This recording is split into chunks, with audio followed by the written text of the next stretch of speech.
Hello, hello. The day is going. How are you? I'm good. I'm really excited to listen more about your story, to share some of your wisdom with everyone, and to see where it will go. Okay. So to kick things off, I'm just going to give everyone a little bit of an intro because some people may have heard of you, some people know you, some people don't know you at all. And I want to make sure that in today's talk, we have a good little reference point. So today, it's all about the cultural implications of being a MENAHT dancer and how to support them creatively. So Miss Sara Al-Hadithi, I'm going to give you a little bio tidbit about her so you get to know her and you can learn so much more. I'll give you links at the end of the interview. So Sara is Baghdad born and London raised. Sara wears many hats. She's an autism mama, she's a dedicated dance teacher, and she's also a cultural consultant and an inspiring actor. So very creative, so many things going on. Sara was born into a legacy of artistry, inheriting a profound love for the performing arts from her dad, who's like a really renowned vocalist. And as a native of Baghdad, her connection to the Iraqi arts, particularly the music and the dance styles, runs very deep. So it's pretty much it's her. It's the fabric of her being, as she says. So welcome. I got to hear about you because you were referred by one of our speakers last. I've had, yes. So I had not met Sara before. We hadn't crossed paths, but that's how I first really learned about you and all of that media. So I'm really happy that we can connect. This has been a project in the making to have you on. So thank you. Yeah. So a little bit about the goal of Let's Talk. I always like to repeat it because we have some new listeners every time. It's to talk about all of the things that are not what everyone sees. It's everything that happens behind the curtain. The things that frankly aren't so lovely to experience or go through, but we all do. We are human. We learn, we grow. And so this is really a way to hear different perspectives. You can disagree respectfully, you can agree respectfully. It's a place to really talk about it. So that's Let's Talk Bellydance. So, Miss Sara, tell me a little bit about your background with this topic. Yes, you are from Baghdad, you are Iraqi, you have everything with your father. Tell me a little bit about growing up as a dancer, having a famous father, being of the MENAHT culture, and some of the implications that that does, especially as a dancer trying to form a career as a dancer.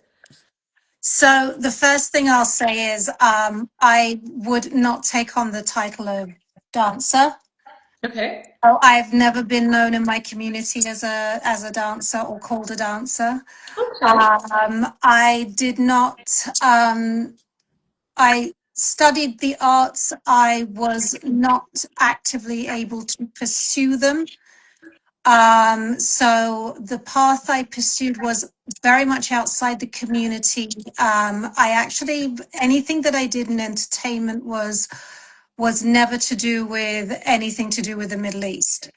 So it was spaces outside of the Middle Eastern community.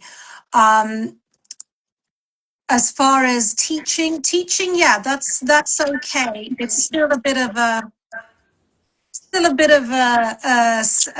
sensitive area, but teaching, I always, when I went back to Iraq for the first time in a long time back in October, and I had family, cousins and things. Asked, so what do you do? And I said that, well, I teach Iraqi culture to, the performing cultures too, non-Iraqis, just to kind of not try to bring the word dance in it. So we don't. That's first thing we do is we don't call ourselves dancers. Mm, And I haven't actually, and it's true. I am not a dancer, as in I teach, but I don't perform. So I'm not a dancer. I mean, maybe in my heart, but not. Not professionally. I don't know that's what yeah, I don't think that would be a correct classification. So that's one of the things that everybody from where I'm from has to deal with. Very few people are able to openly call themselves dancers. Yes. You Uh, mentioned, go ahead, go ahead. no, I was going to say, and coming from having the name that I have that is linked to my father, it is impossible for me. If you, I mean, Iraqi dancers tend not to have recognizable names that tie them straight back to family members. But even if I didn't, even if I took on a different name or I sort of like played with my name so that it wasn't as recognizable, it would still lead back to my dad. So I wouldn't get a break. So, yeah. Let's dissect that a little bit because there's a portion of our audience that is of the culture and there's a portion that is not, right? Yeah. So let's go to the beginning. You mentioned much of what you did was outside of dancing. It was outside of, for a while, it was completely elsewhere. I'm curious, give me a couple examples of what that was, and was that on purpose? Oh, so professionally, I went into the jewelry business. So, I went into the jewelry business. And as far as the entertainment world was concerned, uh, um, I was going into the acting profession, but then that was bamboozled by my son's diagnosis, so I couldn't do that. And I moved to the US, so there were two reasons that I couldn't pursue that. I was a cabaret performer. I used to dance with my ukulele. Really? My ukulele with a I would sing with the ukulele and then dance outside of that. But yeah, I was more sort of cabaret, entertainment, tongue in cheek, comedy. Yeah, that's And what I. did your close family circle know all, or like just one or two? Because I've had different guests where their family knew or didn't know, or parts of them knew. And some My, that my my brothers knew because my brothers are sort of very similar to me in their they're like me, they're very progressive. And my parents, although they are progressive, they're progressive, I suppose you would say, for their generation, but not progressive enough. No, they didn't know. And also, that was at a time when my parents were spending a lot of time in the Middle East anyway. So I was just running around, while the cat's away. So, Okay. but yes, I was quite active on the London live performance world. But yeah, not Middle Eastern scene. No. Mhm. And do they, out of curiosity, know now that you will teach about the culture, or how is it phrased to them? I wouldn't be able to do what I'm doing now without my father's input and without my mother's input, because particularly my father, with the amount of, with him also, as well as being a well-known vocalist, he's written a few, many articles and a few books on Iraqi, areas of Iraqi culture, particularly the music and the singing and some of the dancing. He wrote an entire book about a style called the Chobi, which is also the songs that he's famous for.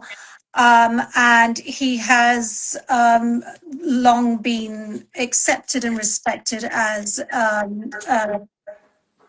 academic in the world of folklore, both in Iraq, the Middle East, and everywhere else. I mean, he's given lectures internationally everywhere on Iraqi culture. His lectures are more music based, but are very tied to the folklore and the folk culture, so will inevitably include community dance.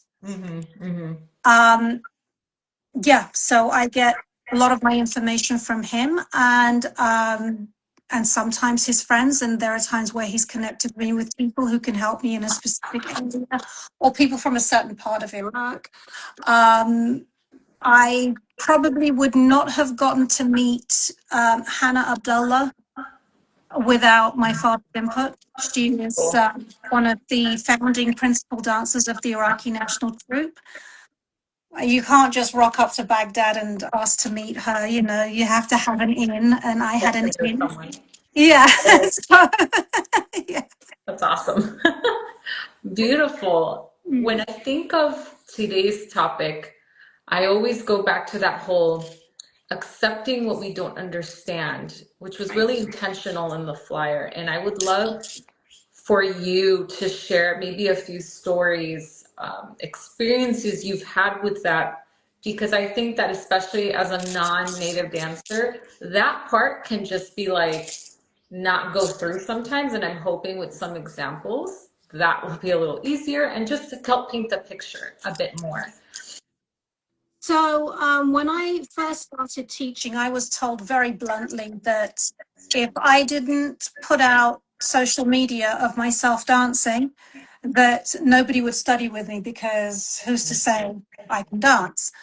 Wow. Apart from, I would say, who are they to judge me? But so there's that element of, I think I know, but that, I mean, actually that's going into a different direction. But anyway, so I didn't really, it was kind of disheartening. But what I ended up having was the people that did study with me were the dancers who were really dedicated to finding out what was going on, as in really dedicated to getting information from the source and nothing but. And that it really separated, dancers, if you like, who was really very serious about learning something authentically and who was more superficial, for whatever those reasons are, not as a criticism, but just for whatever those reasons are. It could be money, could be they don't need to, could be it's not, it could be anything. Yeah. But anybody, it really sort of showed me that if you did want to learn Iraqi, then you really do look for who's teaching. This idea that there's nobody, or there aren't that many, and certainly with Iraqi, there really aren't that many actively teaching, then maybe you're not looking as hard as you could, because plenty of dancers have found me and gone, I just want to know, and I've said to them, look, this is how I teach. I start with the music. If you don't understand the music, you're not going to understand the dance, and that's what I do. I never separate the music and the dance. Mm-hmm. If you want to learn a choreography, that's you go. There's elsewhere that can be done.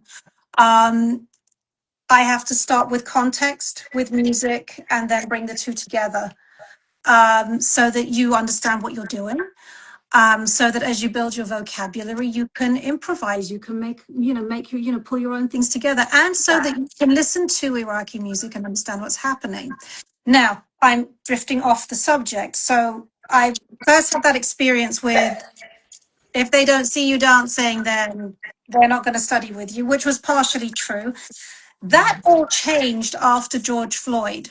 The awareness with the BLM movement with George Floyd, as far as how racist the community is, has been, intentionally or unintentionally, sort of came to the surface, and dancers started to be more sensitive. And I'd like to point out that that's dancers more in sort of Western Europe and North America.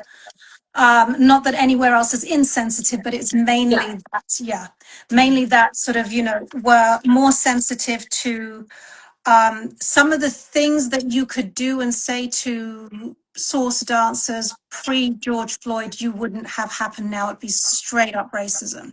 Yeah. Has everything changed? Of course not. We know it hasn't. Not everything's changed.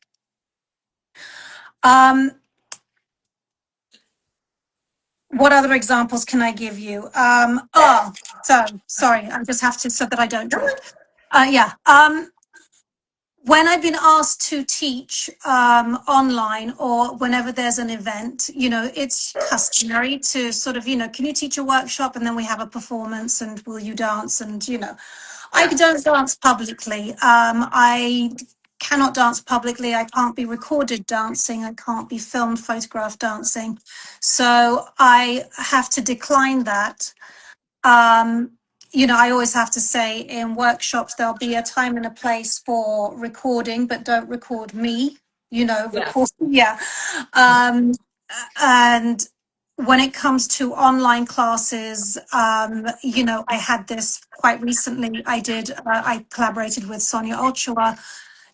Sonia said, can I post this? Can I post that picture? Because she couldn't post what she would usually post, which is the teacher teaching a class, a video clip of the teacher teaching a class. She couldn't Yeah. post that. She could only post the students doing what I was doing. She couldn't actually post me. So that was a bit unusual. That was different. And the last time I performed with a troupe that I created in LA was in 24, spring of 24. And it was cameras off, phones down, nobody filmed, nobody take pictures. And it was a small enough sort of environment that you're able to go, can everybody please be respectful? We are not allowed to film Sara. Mm-hmm. On a larger scale, that's very impractical. And that's a very difficult thing, no matter how many times I try to explain to people, I cannot, Cool. I can't do these things because people don't understand why. And although they go, oh, I get it. No, you're from the Middle East. It's conservative. They still come back with the same questions.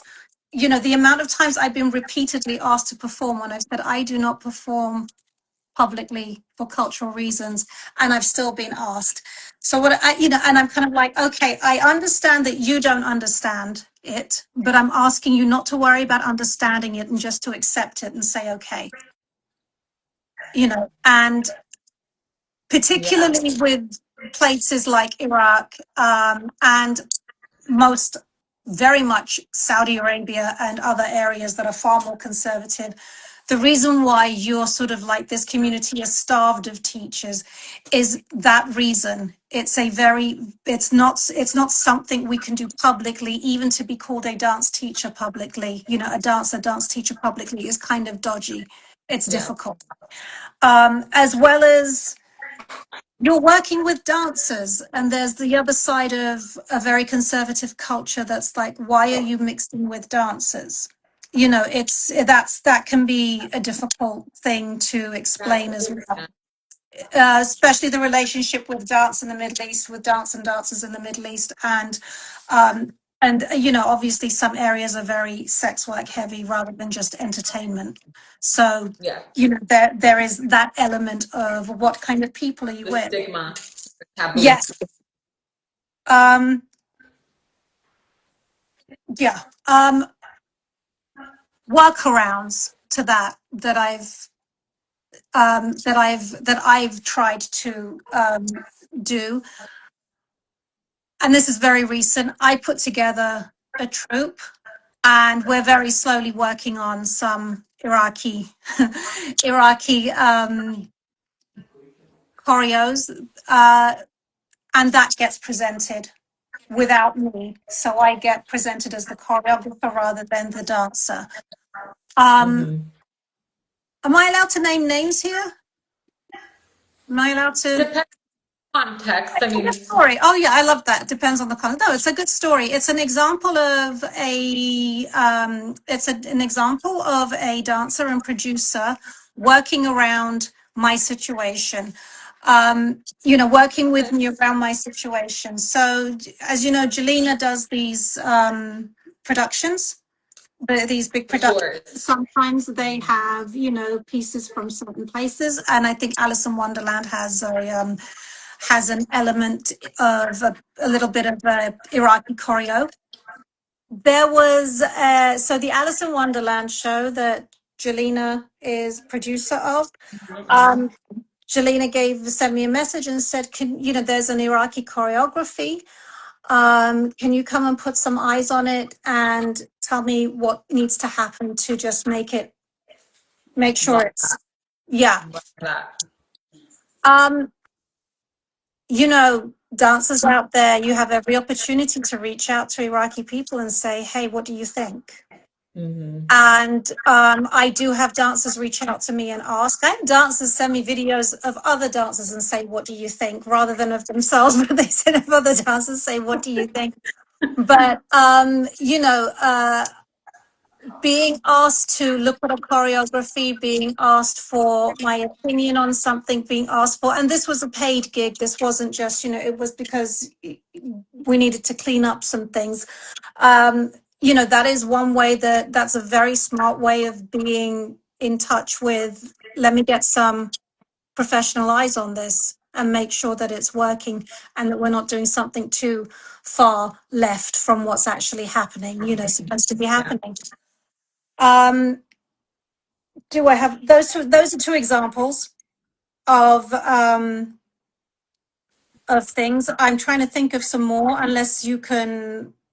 Oh, For yeah, example, yeah. something that you brought up is you'll be teaching students, and in that process when you're consulting, or maybe it's with a group like you mentioned, Jalena's Troop, or however the context is teaching, and you're talking about the culture, are there ever assumptions you have to work through, or is it easy for them to process the information, or are there any cultural kind of like, this isn't going through, or we're like, how can we make this come together, anything like that with natives and non-natives? um, there is, um, and that's more to do with and I think it's the same thing with anybody who has been to Egypt. There is a strange, um,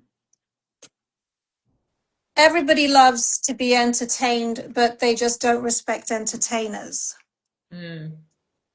Um, there is that is the most difficult thing to get people to understand the why of what's going on. Um, let me think that. Sorry, let me just get that straight in my head. Is there anything I'm trying to get across that they're not getting? For example, when even just thinking of Egypt, a lot of teachers won't count. They'll just be like, move, listen to the music, and flow. And then in America, it's like one and two and three and four and five and six and Oh, seven. that is, yeah. So other than what's going on, yeah, other than what's going on culturally and conservatively, the way dance works it's not just the Middle East. This is understanding folkloric dance can be difficult for natives, non-natives. Um, Folkloric dance is community based. It's very regional. It's not a performance for for the stage. And so all of these dances that you're seeing, they are not sort of like these curated stage performances. Taking them to the stage requires more structure and requires a lot more. So when you get source teachers teaching, they're teaching you how they learnt the dance, the way they learnt the dance. Now there are teachers that I notice, especially I've noticed this with a lot of Egyptian teachers who are Egyptian from Egypt, coming from Egypt and teaching. They tend to teach a lot of choreographies. There's the follow the bouncing bum. Following down the back. I hear those. Yeah. Or there's choreo after choreo and less of a breakdown. Mhm. Less of a breakdown of what's going on, less of a sort of, like you said, that structured, let's count through this. Let's look at technique, let's look at vocab, let's look, there is that difference. And that's, I've had students who have not been happy with the more organic flow of how something is being taught. Mhm. I've had a situation where I was interrupted in the middle of a workshop. I was teaching a foundational level Chobi workshop, and I was interrupted for a change of song when I had said that I'm teaching the foundations of this dance, which requires the traditional music, which was not in the greatest is not the greatest quality, but also sounds different than what you might have heard, so that you have the foundational basis of this song so that you can dance to the pop music. And halfway through the workshop, as I'm explaining the ins and outs of this debka, I got asked, can we change the music to a pop song? And I was kind of taken aback by it, and it was kind of, and there was an Iraqi in the class. I was kind of like unbelievably sort of going to sort of go, hold on, what song do they want? Because I didn't know this. I was kind of like, what song are they asking for? And it was completely a pop song, which wasn't the workshop at all. Dancers not telling the difference between what's folk and what's pop music. And an Iraqi came up to me and said, don't change the music. You teach this, you teach the way you teach it. Like, I had to be sort of like snapped out of it. Like, what are you doing? And that's when I went back to the class. And that sort of made me very aware that sometimes non-native dancers are not aware of how important folkloric roots are. Because when you get to the folkloric styles, it feels very different than what's happening in the mainstream pop-wise. And again, you don't need to understand it, but you have to accept that you've got to do this before you do that. Mm-hmm. And if you want to do this thing well, if you want to do the pop trophy well, you have to actually understand the original start of the of the dance. You have to understand the cues, you have to understand the music, you have to understand this rhythm, because it all goes, it goes into the field of mainstream, and suddenly you're pulling from all kinds of things, and it turns into something else. And also, it's a male dance. I have to point out, if you're dancing at a wedding, if you're a dancer at a wedding and they play a cholbi and you see a line of men, you don't join that line. This is not, this is very different from Lebanon and Syria. And I'm not saying that, there may be some areas of Lebanon, Syria where it's the same, but this is a male dance. So you also have to know, when is it appropriate for you to join them? Um, that's still an issue. That's still an issue, although I doubt I would react the same way if that happened again. But I do remember that, like, teaching one thing and somebody just going, oh, screw you, Wow. say something else. Wow, that's so interesting to even fathom. And again, it's like there's so much to learn. There's always so much to learn. Yeah. No one is perfect. We're all learning. So, No. Oh no, I know that. It was just, these are things that I take on as a teacher that I have to kind of say that I don't know if a non-native, so just very quickly, I just want to talk about non-native teachers and native teachers. And I think we spoke about this as well previously, something that my father had said that,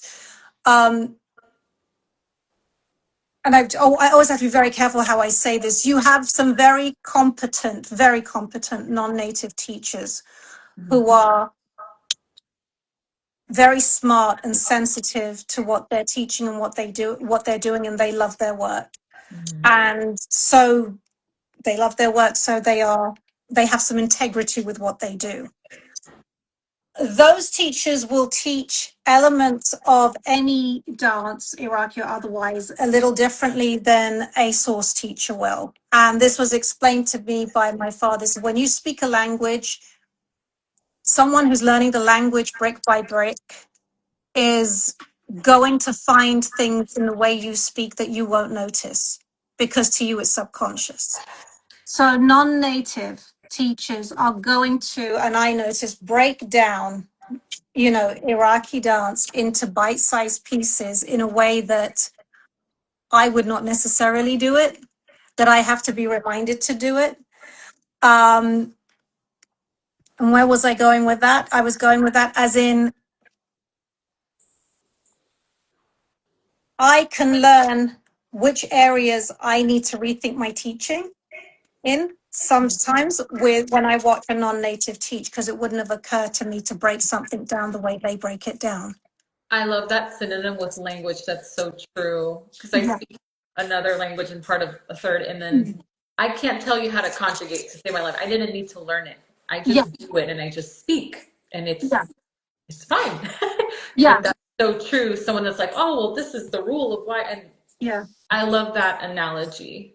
right Yeah, there. you can get recognized. I always say I'm careful when I say this because I am talking about the non-native teachers that are really thorough with what they've done. There are some, if you can, there are people paying attention. I always do want to say there is that as For well. So sure. yeah, um, yeah. Sorry. No, love it. Love it. Love it. I'm I always say I'm like I'm not of the culture. I'm constantly learning Yeah, every year more and more.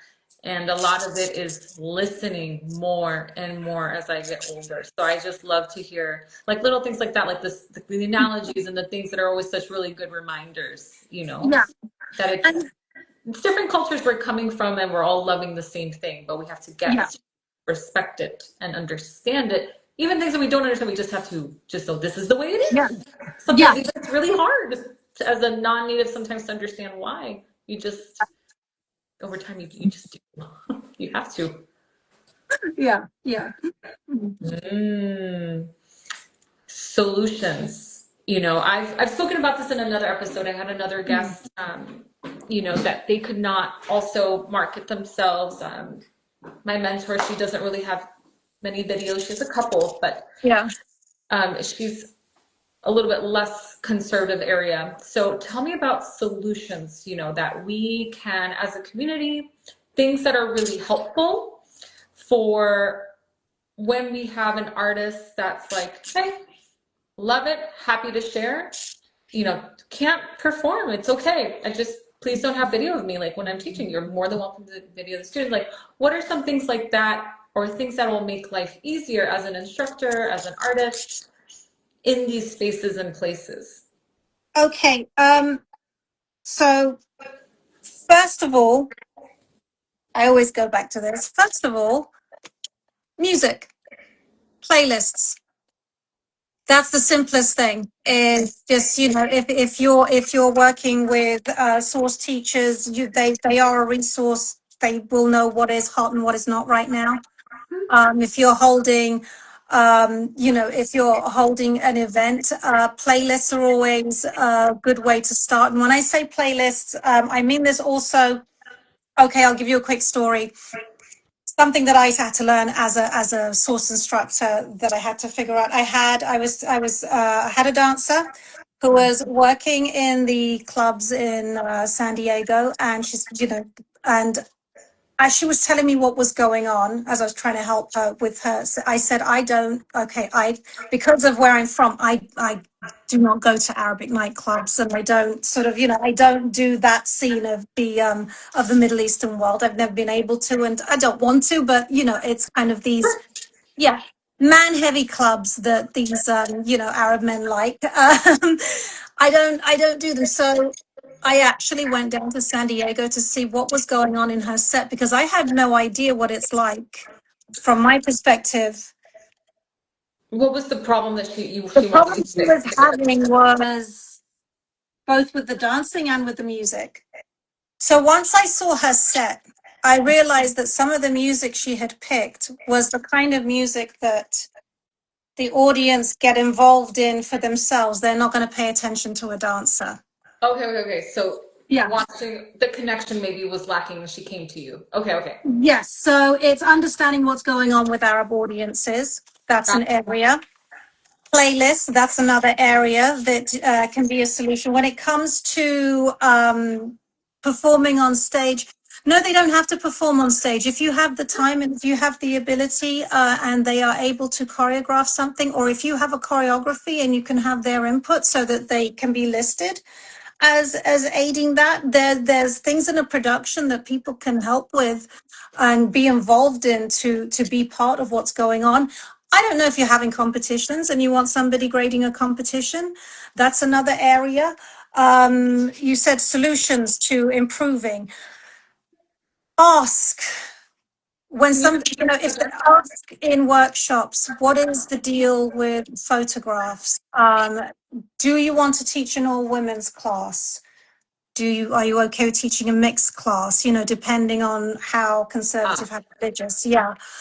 Can we film this? How can we film this so that it remains That was another area with some of my work. I don't offer recordings. There's a reason, so it's not always, yeah, this recording's available 7 days later. Offer a recording that's available is very difficult for me. Understanding that element of it, that it's live, it's now, and we're not taking, it's kind of, what are you comfortable, not comfortable with? I'm just trying to think what other things, how do we involve more natives? It is a lot to do with respecting privacy. How can we make sure that your privacy is respected?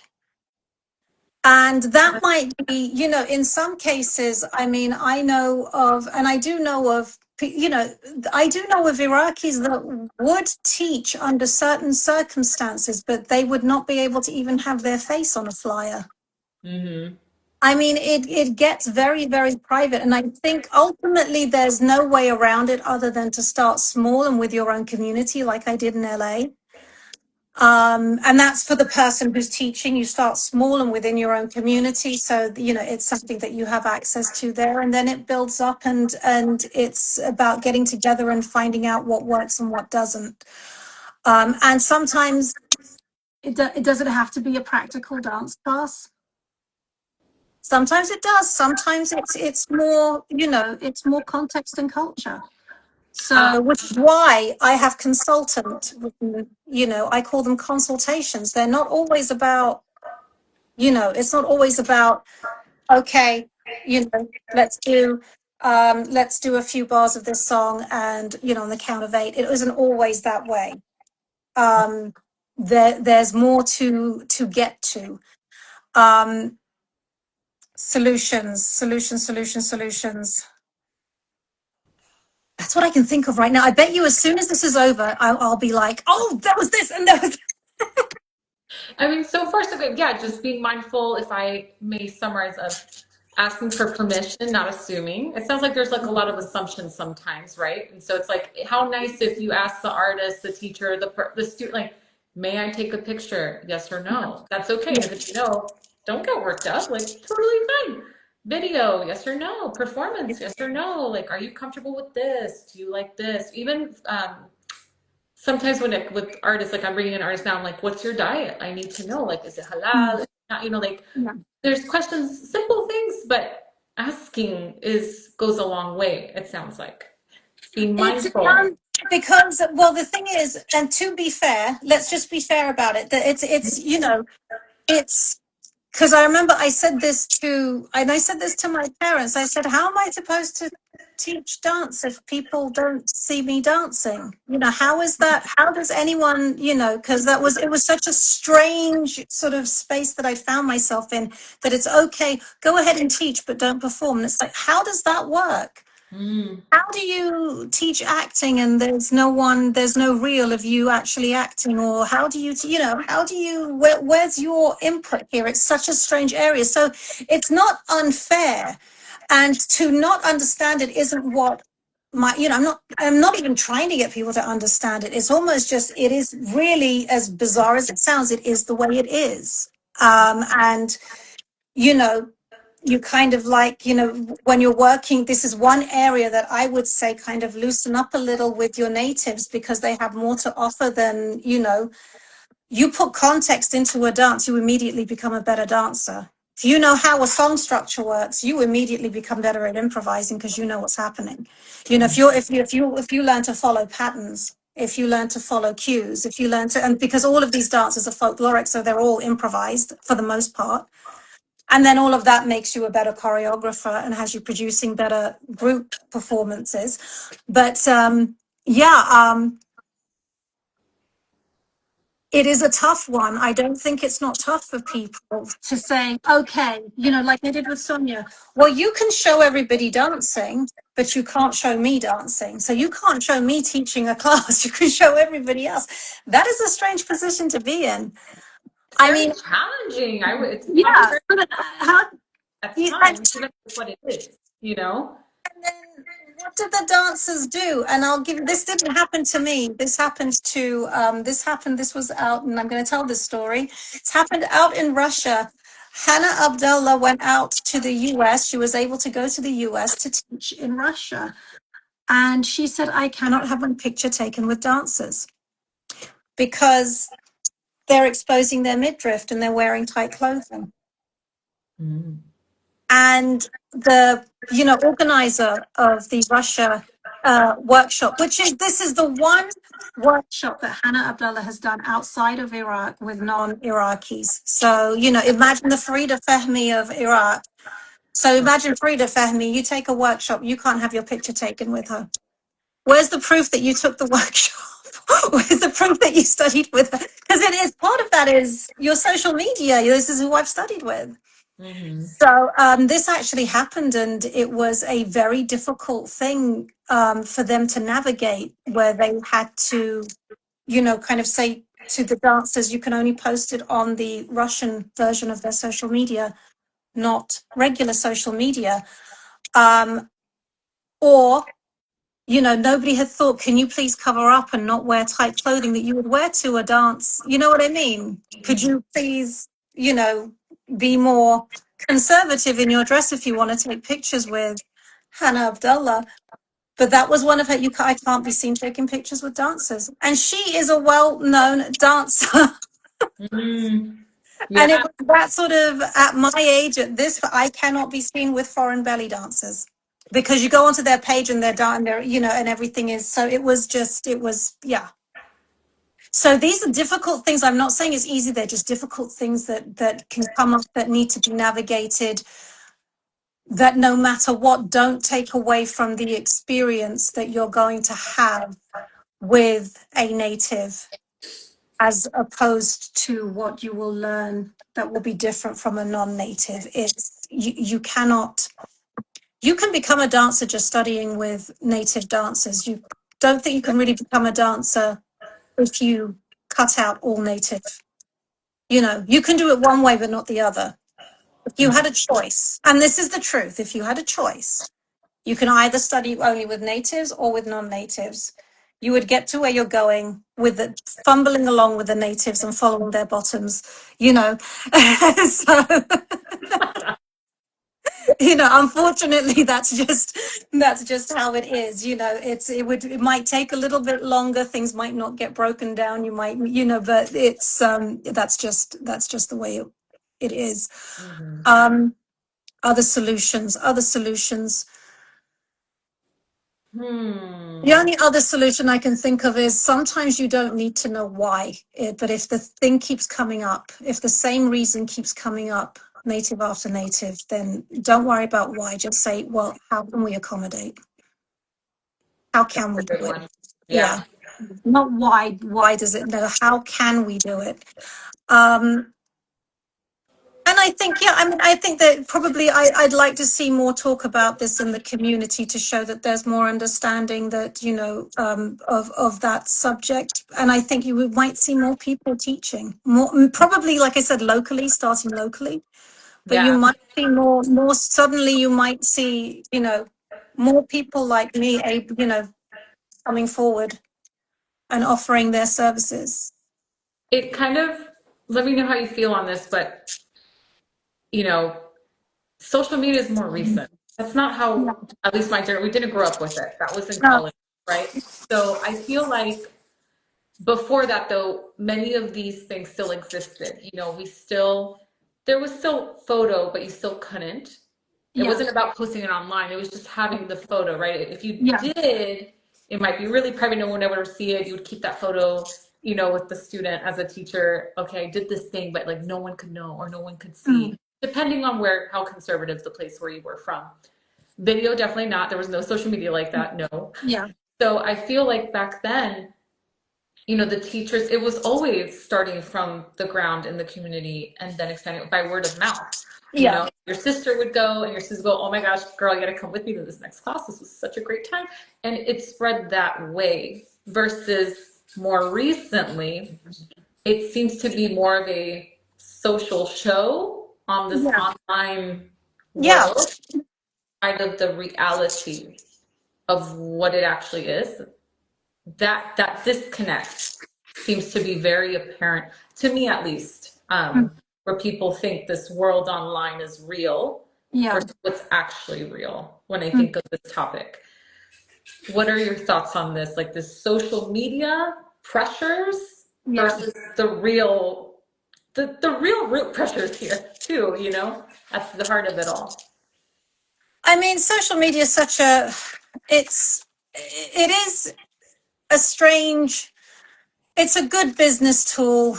It gets in the way sometimes more than it helps. Like anything,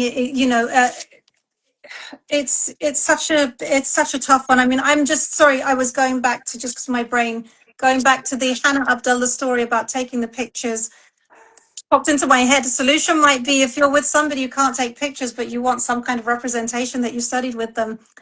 End of class certificates, participation certificates. That's just a little tidbit. Sorry, but no, social media for me and for my people is my people. When I say people in the arts where I'm from, is a bit of a menace. It's obviously it's not private, but it's part of I mean, it's part of everything we do. It's part of, if we think about any workplace now, they look at your social media before they hire you. And we know you never had that interference before. I always say that I don't think I would have survived if the camera phone was around when I was, I mean, the whole point of growing up is running around behind your parents' back and doing things that are, not to have it all. Yeah. You know what I mean? You're trying to enjoy yourself at a party and they're pulling out their phones. That's another thing. Just real quick, when it comes to social phones, I have, for the rare times that I've been to any Arabic parties, I have sat down promptly when the phone's been pulled out. Mm. And that phone has been pulled out by Arab men. And I'm not, I get it. We all we all go somewhere, we pull our phones out and we film. Yeah, Uh-huh. that along with social media will kill anybody of the community feeling they have the freedom to express themselves through dance if they think somebody's filming them. And not even of the community, maybe maybe others too, but it's just the consequences are far too. Yeah, I can't. Yeah, it depends on certain pockets for sure. Yeah. Yeah. Sorry, so as going back to the social media question, because I just wanted to, if anybody's out there and goes to parties, yeah, don't film people in their own environment. Social media is rough, because I have a question for you actually. Tell me. What would you feel if somebody was offering their services, somebody of the source offering their services, and this happens, they can't have their photograph on the flyer. Like I have my photo on the flyer. Do you see what I mean? It's a really difficult position because I'm westernized enough to go, how does that work? I don't even know. Yeah, it's challenging because Yeah, you can only use text, right? So you have to put the name and you have to tell the story in writing or narrative. Say, these are my experiences, this is what I learned, this is the value, instead of their own video telling that story. So you have to get very creative. I haven't gone through that yet 100%, but I know for certain, I mean, I've had several artists where it's like, we cannot film, I do not have video of me performing. They'll have pictures though, which I've been looked at with photos, but never video. yeah, But if I didn't have the pictures on top of it, yeah, it would be a lot more narrative and having to use today's technology, like this stuff I didn't even use a few years ago, yeah, to really try to say, like, vouch for this person, essentially is how it feels. You have to vouch for someone that can't say it themselves, depending yeah. on how we're presenting it. So it's wildly different. Yeah, it's difficult, and when we the thing is, again, going back to the social media question, everything is so visual and so kind of 10-second attention span. So if you didn't have a picture, if you didn't, it affects everything, including the marketing, where you have to use the social media. When you didn't have the social media, people had better concentration, they were more patient. you know, if you're starting locally, I think it might have been actually easier without the social media to sort of present somebody without their picture, possibly because people Yeah. were more, you know, just had a little bit more. Now it's scroll culture and, you know, and stories and click, click, click, click, click. Yeah. They want to, you know, unless it's juicy, they don't want to read about, you know what I mean? No, but I mean, let's just be honest, unless it's That's the something. trend. Yeah. Big time. Versus back then, you would talk to each other. You actually hang out together. Now it's like texting, scrolling. It's very different. I don't know how, it's very Yeah. different, you know, things that I also have to accept and not quite understand fully sometimes on Yeah. that topic. I mean, I think on the privacy, on the conservatism of it all, on the sort of like behind the veil, ooh, behind the veil of it. I think for source dancers who are very private, and I'm speaking to them now because I've, you know, had conversations with people who don't teach but would like to. It really is it's going back to basics and starting at local level, which is how I did it. And then things built up from there. And like I said, people who are really looking to learn something properly will seek out natives and will harass them. Yeah. I've no, I'm telling you, I I've love had that it term. done. Yeah. Stalk it. Yeah. No, yeah. And that's even that. I mean, back then, if you wanted to learn, you had to go and fly to that country. You had to go find that teacher in their village. Go like, and people didn't have no MapQuest. It was like you turn left in the red house. There's a Yeah. rock on the road. You make a right. Like this is so my country too, by the way. So bad. Yeah. And now it's so easy. Like it really is. Yeah. You're Instagram away, email away. You don't have to fly anywhere really. And there's video. It's wild.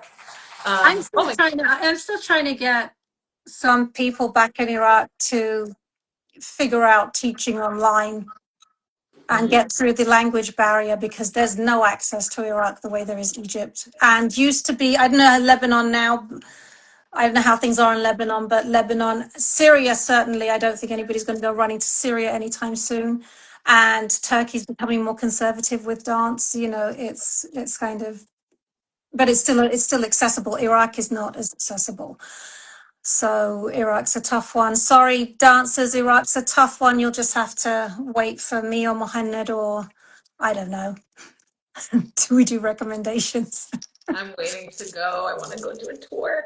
And real quick, because I can't believe the hour's almost done. Mm, Everyone, please leave your questions.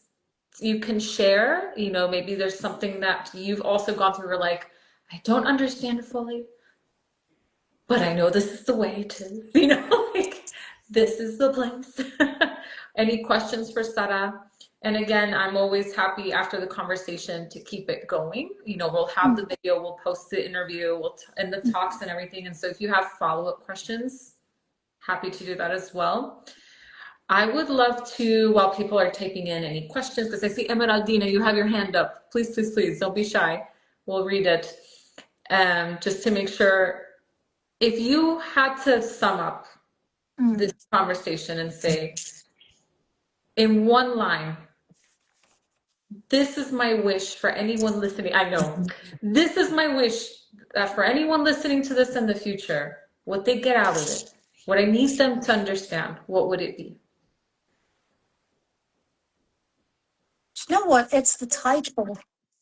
It's the title of it. It is okay. You know,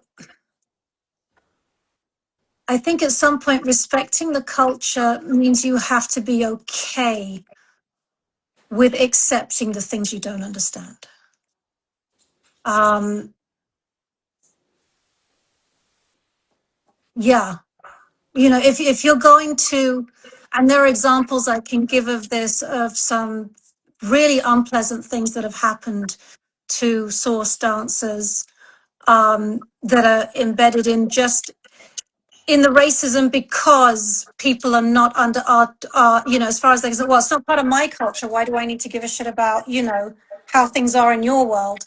And it's like, you know, to really say that this is, you know, this is part of your world as a dancer. then you really have to respect the things, you really have to respect that area that you don't understand, that is very different from the world that you come from. So if it's one word, would it be respect?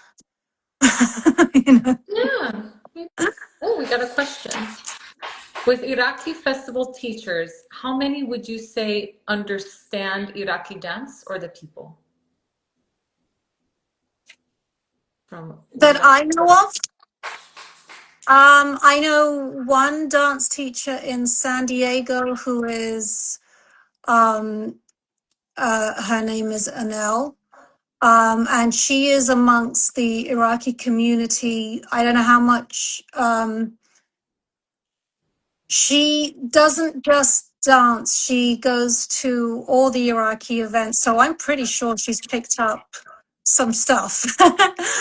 um, understanding the dance, putting the community aside, understanding the dance. I know there are some good dancers who teach.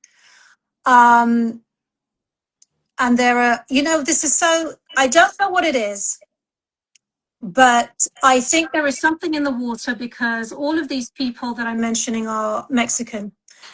I don't know what it is with Iraq. There's something in the water that these dancers can just feel Iraqi, have an intuition for Iraqi that I haven't seen anywhere else. And one of those girls is Daniela Gomez. The other one is Wendy Sidar. As far as understanding the people, not so much. They don't live amongst an Iraqi community. I know Wendy works in the Middle East, so we'll see how much understanding begins to develop, but they're in Mexico. They were in Mexico. There is no Iraqi community there. But the intuition for dance, and I know Daniela's studied with Iraqi natives and has flown out from Mexico City. She's made, efforts to keep things authentic. And Nell's always kept things very authentic. That's who I know. Anybody else that I've seen teaching? Not really. And I don't think you can teach unless you understand the music. And that's the first thing that comes up, is a real understanding of the music. Okay. One thing I noticed is that I've seen around is that they're not able to differentiate between what is pop, what is folkloric. So I assume at this point, anybody who's been doing Egyptian for 20 plus years would know the difference between when it's a Saidi dance and when it's pop music with a Saidi bit. They're still not there with Iraqi. So they still can't make those differences, hence the interruption in the middle of my Chobi workshop with, can we have this song? And it's like, oh no. Okay. yeah, I'm kind of teaching you the folklore. Yeah. Sonia, can't wait for the Iraqi intensive Awesome. in LA. Oh yes. Yes, there is people. Mohammed has a bit of a North America tour. Yes, he does. Vancouver, Los Angeles, and Miami. So if you can go, you must go. Yeah, please, this July, put it in the books. You have 3 options to study with him. And your Iraqi intensive as well, July 2026 in LA. Oh yes, Miami is the first weekend of August. I apologize. So Vancouver is the 18th, 19th, then 25, 26 or 24, 25 it's us, and then 1st and 2nd of October, 31st to the 2nd is you. When I say you guys, I mean Miami. I mean Florida. So, and I hope to be able to go. Are there any East Coast dancers you recommend to connect with? The East Coast dancers, I don't know of any right now off the top of my head. If I think of any, I will tell you. But there's something rattle around in the East Coast. I know there is an Iraqi out in the East Coast, but she's right now not prepared to teach. And yeah, so I hope that through sensitivity, she might change her mind if she feels she has the privacy. Okay. So, yeah. And that's Washington, Virginia, that little area, that area of the East Coast. But so, anyone else, if I think of somebody, I will say, I just have to go through my Rolodex. Yeah. For sure. If you want to follow Sara after this, have questions, you want to know more, her social media, follow her on Instagram, sara.al.hadithi, and Facebook, Sara Al-Hadithi. I'll put links after this like I always do. So definitely do that. It'll be great. Thank you everyone for joining, for listening. Thank you, Sara, for sharing. I know this is one of those topics that's a little, there's nothing concrete, right? This is the life. This is how it is. Like trying to translate, because you're bilingual. When you have a word in your language that doesn't translate directly into English, all the time. Yeah. It's kind of like that. Sometimes you just have to go, you know what, there just isn't a replacement for this. It's that ingredient in the food that you have to order because you can't get it from the supermarket. Yeah, exactly. It's a feeling. It's usually those translations where like, it's this word, it's like this, that one, and there's no translation. You just have to feel it, You either have the intuition or you don't. It's just one of those things. So yeah. For sure. Thank you so much for your time. I hope to see you in LA at the intensive. If not, I'll see you for sure in Miami, I hope. Yeah. And we will keep in touch. Thank you, everyone. Thank you. Thank you, folks. See you. Bye-bye.